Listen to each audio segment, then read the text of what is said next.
ada yang tidak benar di muka bumi saat ini.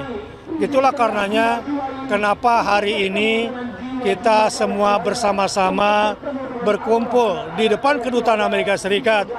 Karena salah satu biang kerok di belakang ini semua adalah Amerika Serikat. Yang seandainya 144 negara yang sudah menyetujui keanggotaan penuh Palestina itu diterima, tidak dianulir oleh vetonya Amerika beserta 9 negara kecilnya, maka kemanusiaan, demokrasi, kedamaian, kesatuan penduduk dunia akan terjadi. Tapi Amerika menjadi penyebab utama dari semua kekacauan ini. Karenanya panggilan kemanusiaan itu menggetar sampai di Indonesia. Di media sosial ramai dibicarakan. Bahkan per kemarin saya lihat sudah lebih 45 juta di berbagai platform. Jadi seluruh dunia bicara kemanusiaan, bicara nurani. Bagaimana seandainya ini kita diamkan? Saudara-saudara, bayangkan seandainya kejahatan ini terjadi dan terus-menerus kita biarkan, berarti rusaklah demokrasi di dunia ini. Hancurlah tatanan dunia. Berapa resolusi Majelis Umum yang diinjak-injak? Berapa resolusi Dewan Keamanan PBB diinjak-injak? Seandainya Indonesia melanggar satu saja resolusi Dewan Keamanan PBB, pasti Indonesia sudah hancur, diserang, diserbu oleh negara-negara anggota Dewan Keamanan PBB pemilik hak veto. Tapi sekarang 8 resolusi Dewan Keamanan PBB habis dihancurkan, diinjak-injak. Begitu juga resolusi Majelis Umum.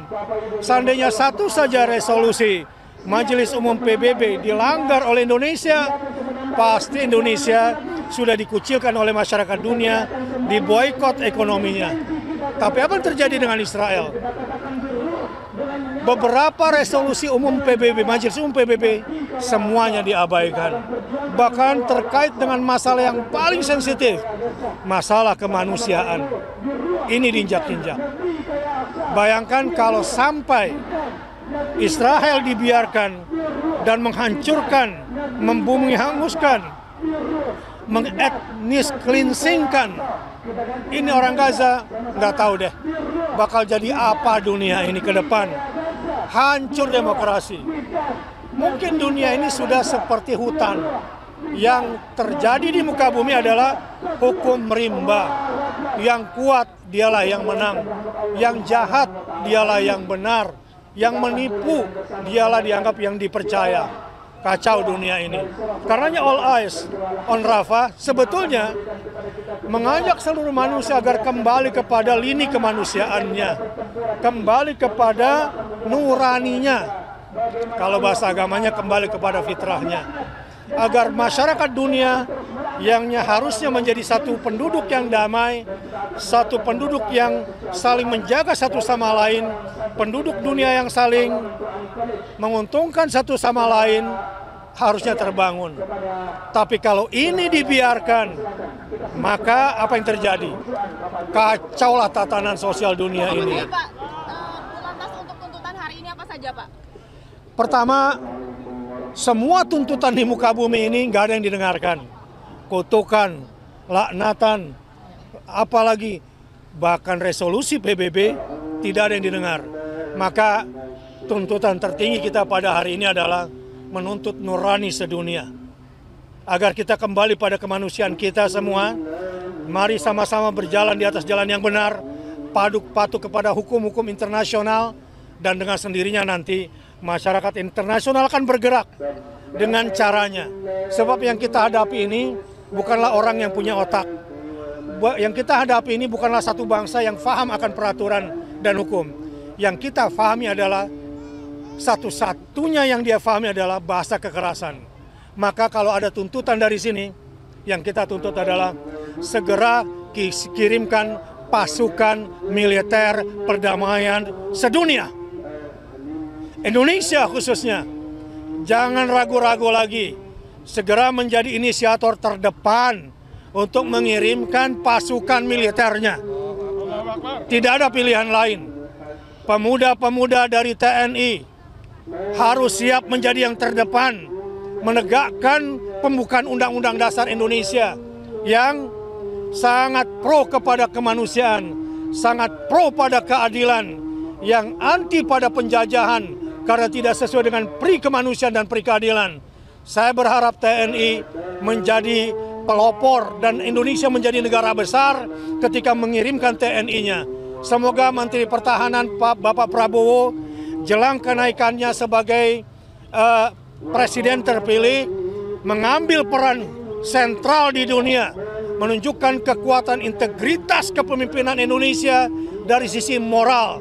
Mungkin kita tidak kuat dibanding negara maju secara ekonomi, kita tidak kuat dibanding negara maju secara militer, kita tidak kuat dibanding negara maju secara politik.